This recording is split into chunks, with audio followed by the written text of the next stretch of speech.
This is Jeremy Wentworth-Stanley. I'm the fellow who has a hyphen in my name. The hyphen is silent, but I am anything but that. Respectonomics is bringing you another episode of Living Dignity. By my count, this is number 4.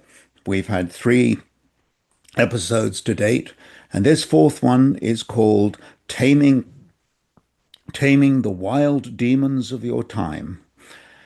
And I'm saying wild demons because I think most of us in this day and age feel like we're almost in a jungle.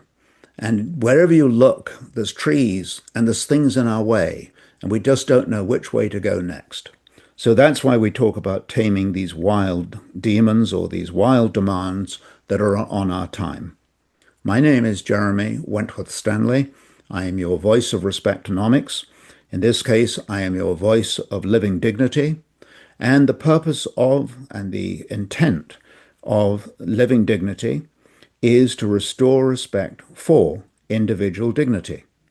And therefore, what we're looking at here is these incredible demands that are being placed on our time and the sense of what do we do, how do we confront, how do we sort out and filter these demands, and how do we respond to them.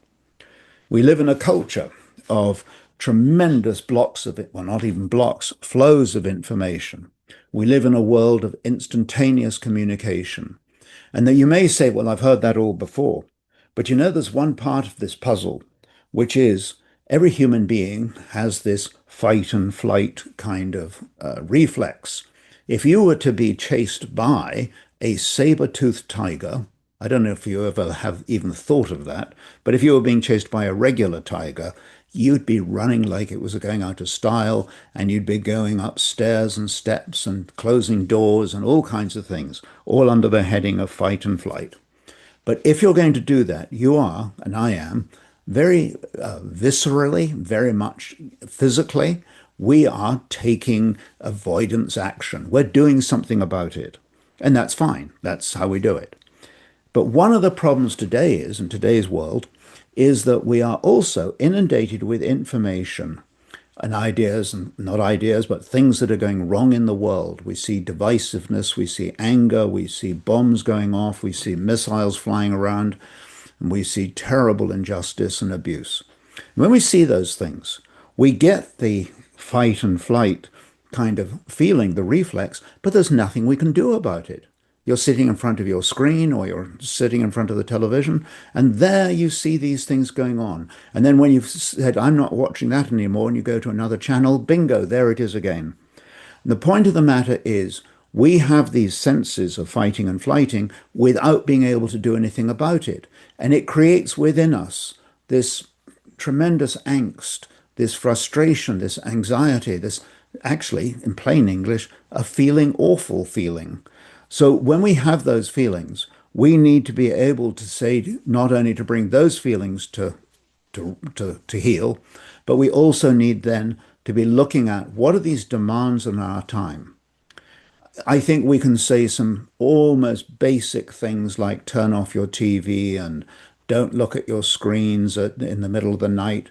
We've probably heard all of those things, so I'm not going to make too much ado about those things I believe that we are really quite familiar with. But what I want to do here is to, first of all, to recognize that the demands that are being put upon us and the sources of those demands. Now, the source of these demands is very important. It's become virtually cultural. Will you do this? Will you do that? And the children ask you to do one thing, the in-laws ask you to do something else, the local political leader asks you to do something. You're constantly being asked to do things. And one of the things that's interesting is, and I had a case of this recently, where there were 3 events in a week, and the individual asked me 3 times on each of them, would I participate? That's 3 times 3 is 9. You can see that's a lot of asking. And there's a lot of that whole sense of why I can't do it or won't do it, whatever the reason is. But the point of the matter is, when we find ourselves being demanded upon, you may care to have a look at the author of those demands, the architect of those, the person who's asking you to do these, pleading with you to do these things. And you will often find that their own life is full of unrequited, unfulfilled demands, and they are almost reflecting their sort of velocity of ideas and pushing them in front of you. It's almost like a reflex action. I'm so full of demands, I'm going to put demands on other people. So one of the things we can do is if we are experiencing the sense of being in demand, the first thing we can do, very straightforward, is stop demanding of others. So we start taking a backroom position so that we can filter out and sort out the demands in our own life. Now, when we talk about the demands in your own life, how often have you heard that expression, you need to establish your priorities? Well, there's a little bit of a problem with that because a priority is, in fact, a unique single entity. There is one priority. There cannot be two or three. So one of the things we can do is look through all the mess of demands that we get and find out what is your priority. And your priority may be something no one else has ever thought of. Maybe you haven't even thought about it, but it's a priority where we can say, this is important to me and this is what I must do.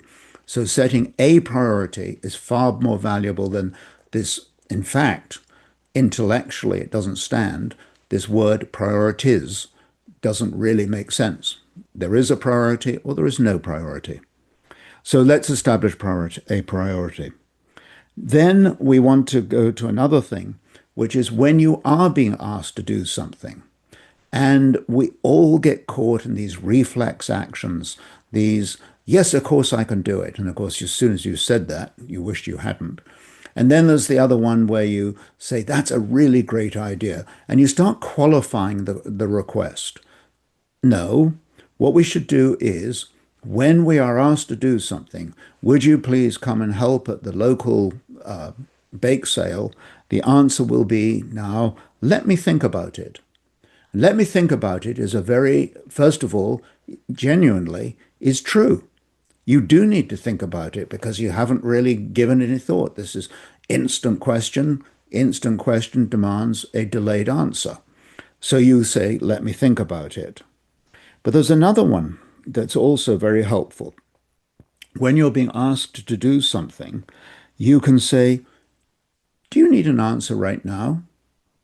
That in itself is very revealing because, certainly in my experience, when people say to me, I need A, B, and C, and I say, do you need an answer right now? Here's the answer you often get. No, I don't. Fine, that's easy. But then they will often add something like, it's not that important. And the reason that formula works is because when you say, do you need an answer right now, you have respectfully answered their question. Respectfully meaning you have shown recognition, identification of whatever they've asked you to do. So just saying, you could have said, let me think about it, but the other one is, do you need an answer right now? That in itself engages conversation. Maybe the person says, yes, I do, because I've got to be at the airport by 3 o'clock. Whatever those answers are, it's a great filtering mechanism. Let me think about it. Do you need an answer right now? Then the next thing we need to do is when somebody is plaguing us to do all these things, turn the cube around and say to that individual, hey, you do all these things. How do you cope? And often you find the answer is frantic and frenetic, and it's a lifestyle that you couldn't possibly accommodate.